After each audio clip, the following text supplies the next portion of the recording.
करीब 16-17 सालों के बाद कांग्रेस का कोई रेल मंत्री हुआ है और जिन्होंने बजट पेश किया है। आज पवन कुमार बंसल जी हमारे साथ हैं। सर, आपने कहा कि जो बहुत घाटा है रेलवे को, 24,000 करोड़ का घाटा, ये कहाँ से पूरा करेंगे? नहीं, ये मैंने 24,000 करोड़ का घाटा नहीं कहा। मैंने कहा है जो किराया है, पैसेंजर्स का, यात्रियों का किराया है, वो सर्विसेज उनको प्रदान करने के लिए उस पर इतना घाटा होता है।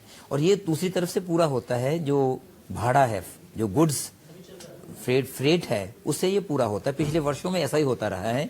वो पिछले वर्ष कम था, 22 था, इस बार ख्याल है कि वो 24.5-25 हो जाएगा। वो इस हिसाब से, वो तो उसकी पूर्ति उधर से हो रही है। मैंने महज उसका जिक्र इस कारण किया है कि आगे को हमें सोचने की जरूरत है कि दोनों का हम किस ढंग से उनका संतुलन सा बना के रखें। उस कारण उस चीज का जिक्र किया है। रेलवे की अब के बारे में एक चीज और कहा जाता है, पिछले 4 साल में 5 रेल मंत्री रहे हैं। क्या आपको लगता है इसका असर पड़ा है रेल के विभाग के ऊपर इतना?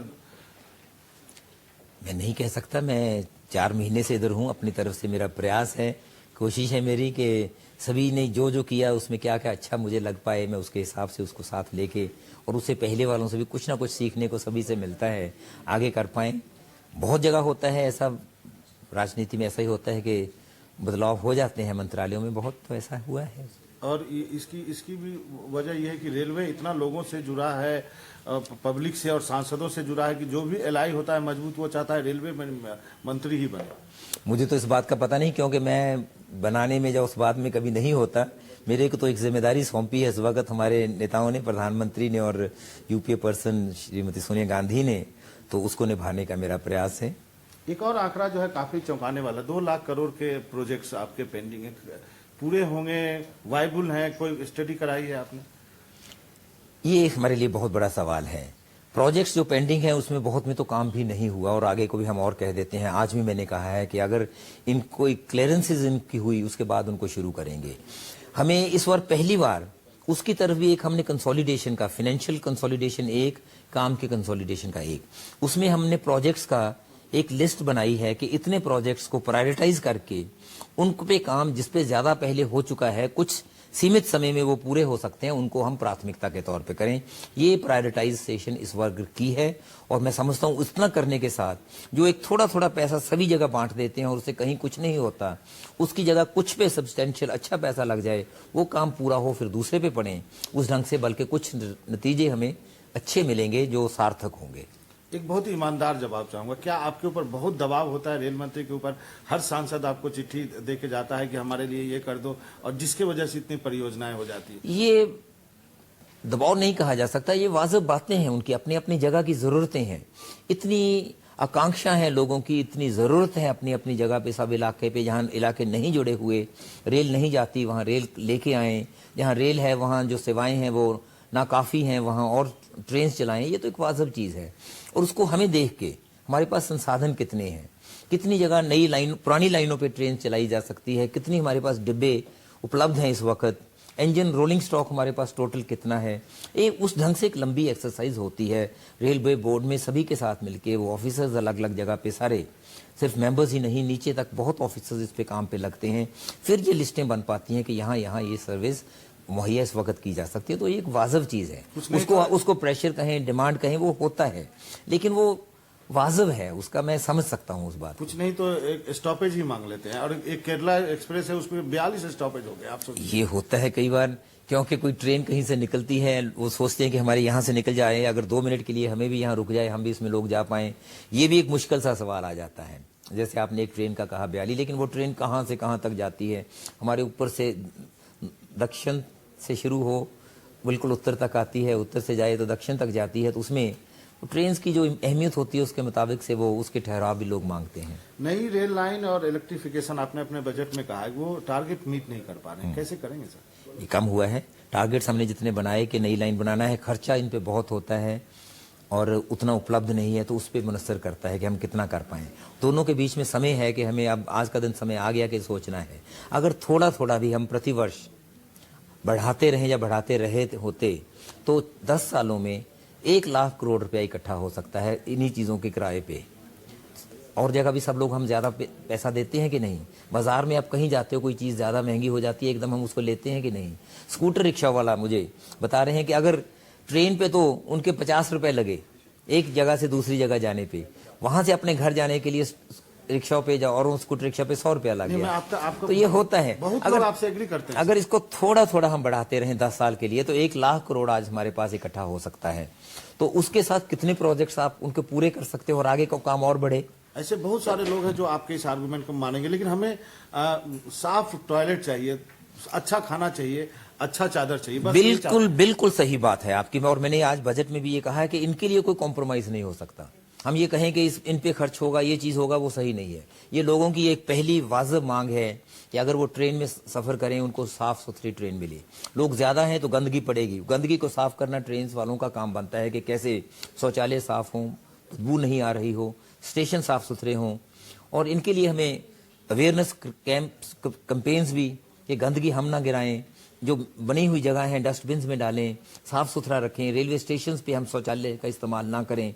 लेकिन काम ये हमारा है, साफ सुथरी ट्रेन बनानी, स्टेशन बनाने, अच्छा खाना उनको अच्छा मिलना, ये हमारा फर्ज बनता है। और इसको मैं फोकस करके इनको, मेरा वचनबद्ध है कि मैं इन पे काम, मैंने कुछ करना है, कुछ तब्दीली इसमें लानी है। सर मैं भी खूब ट्रेन से ट्रेवल करता हूं, लेकिन मैं आपको बताऊं कि आज के दिनों में सेकंड एसी भी चलने लायक नहीं रहा, केवल फर्स्ट एसी चलने लायक। नहीं, ये मतलब मेरे लिए एक बहुत सीरियस बात है, सोचने वाली बात है कि कैसे हम इनका स्तर ऊंचा करें, कैसे इनको सर्विस को अच्छा करें। ये आपकी बात है, मैं इस पर पूरा गौर करके कहाँ मैं कई जगह गया हूँ, खुद जाता हूँ, स्टेशन पे भी चला जाता हूँ, लेकिन और ज्यादा जाना चाहूंगा, देख के कि किस ढंग से हम इसके लिए करेक्टिव मेजर्स, क्या कदम उठा पाए जिससे ये बात ठीक हो। 13,000 से अधिक अनमैन्ड क्रॉसिंग है सर, इसको प्रायोरिटी में है ये? बहुत बड़ी बात है ये, मैंने आज भी जिक्र किया है। इस पे बहुत पैसे की जरूरत है। ये रोड सेफ्टी फंड के जरिए हमें मिलता है, वो उसने काफी उससे फायदा हुआ है, लेकिन काफी नहीं है फिर भी। वो आज के दिन हमें 5,000 करोड़ एक साल में चाहिए इसके लिए, लेकिन वो नहीं मुहैया होते।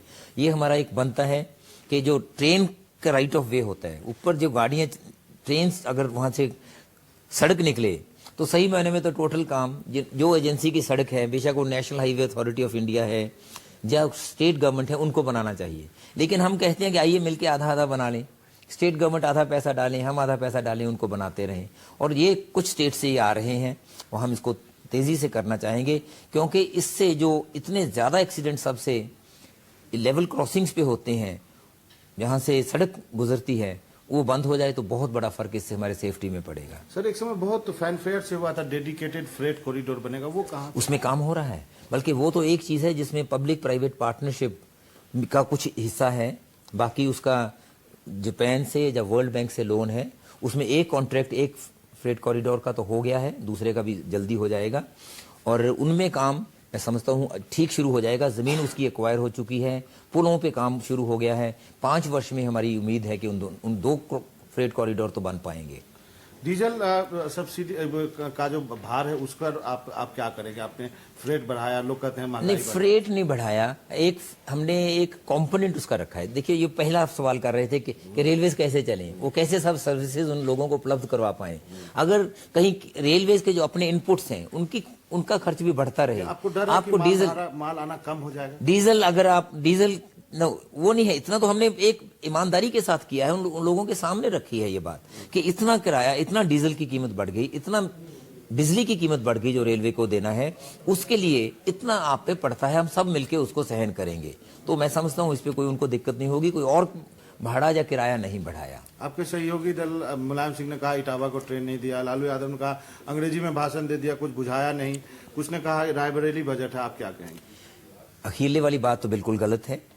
रायबरेली का एक चीज को, उनको जो रेल कोच फैक्ट्री पहले लगी हुई है, उसके बीच में अगर पहियों की भी जरूरत है, पहियों के लिए वहीं बीच में लगा दिया जिसमें रेलवेज का कोई खर्च नहीं हो रहा, तो उसमें क्या और जगह लगे, वहां से फिर वहां जाएं, उसमें खर्च ज्यादा हो, वहीं पहिए तैयार हो जाएंगे। अगर पहिए वहीं तैयार हो गए, कोच फैक्ट्री का पार्ट ही है ना एक वो डिब्बा बनाने का, तो लाके आ जाएंगे। कहां से ये बात कह दी। लेकिन जो उनकी दूसरी है कि वहां ये नहीं दिया, वो नहीं दिया, मैं बिल्कुल ओपन हूं इस बात पे, उनसे बात करके, उनसे चर्चा करके जो कुछ हो सका करना चाहूंगा। हर रेल बजट में रेल मिनिस्टर का एक ट्रेडमार्क होता है।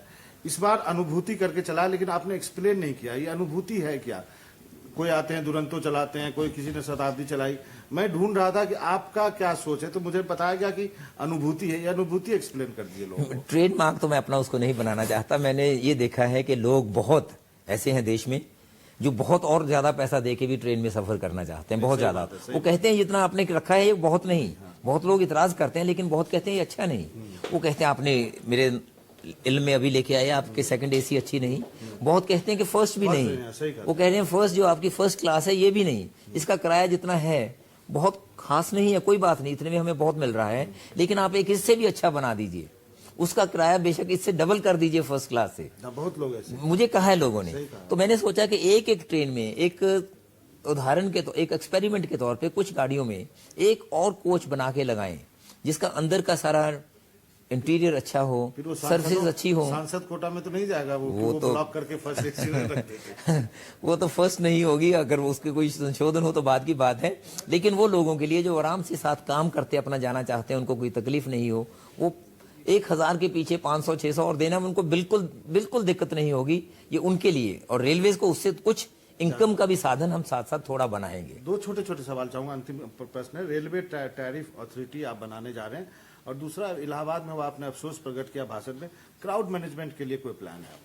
रेलवे टैरिफ अथॉरिटी पे काम हो गया है हमारी तरफ से। वो एक अपना डॉक्यूमेंट हमने बना के इंटर मिनिस्ट्रियल और मंत्रालयों में उस पर चर्चा के लिए, उनके विचार के लिए भेज दिया है। जब उनसे उनकी टिप्पणी आएगी उस पर हम अपनी बात करके आगे उसको कैबिनेट के पास ले जाएंगे। और बहुत दुखदायी बात थी जो इलाहाबाद हुआ। क्राउड मैनेजमेंट के लिए इस बार मैं समझता हूँ बल्कि ज्यादा सिस्टम ठीक बनाए थे, क्योंकि बहुत बड़ी तादाद में लोगों ने आना था। अलग अलग जगह अलग अलग रंग का वहां लगा के कि उस दिशा में जाने वाला है, उस दिशा में जाने वाला है, लोग वहां इकट्ठे हों, वहां से आगे एक एक ट्रेन के लिए उनको छोड़ें, यहाँ ट्रेन चले। बहुत अपनी तरफ से किया था, लेकिन दुर्भाग्यपूर्ण है कि वहां एक जगह पे एक सीढ़ियों पे ऐसा हो गया कि ज्यादा लोग इकट्ठे हो गए। अब रेलवे स्टेशन पे मैं समझता हूँ हमें ये देखने की जरूरत है कि जितनी वहां की क्षमता है, जितनी एक रेलवे स्टेशन की कैपेसिटी है, उससे ज्यादा लोग वहां ना पहुंचे। ऐसा किसी वक्त कहीं ऐसा फिर एक इंसिडेंट ना हो, इसके लिए हमें काम करने की जरूरत है। थैंक यू सर, आपका बहुत बहुत धन्यवाद इस बजट के लिए, और अभी और आगे का भी बजट आप पेश करें। Thank you.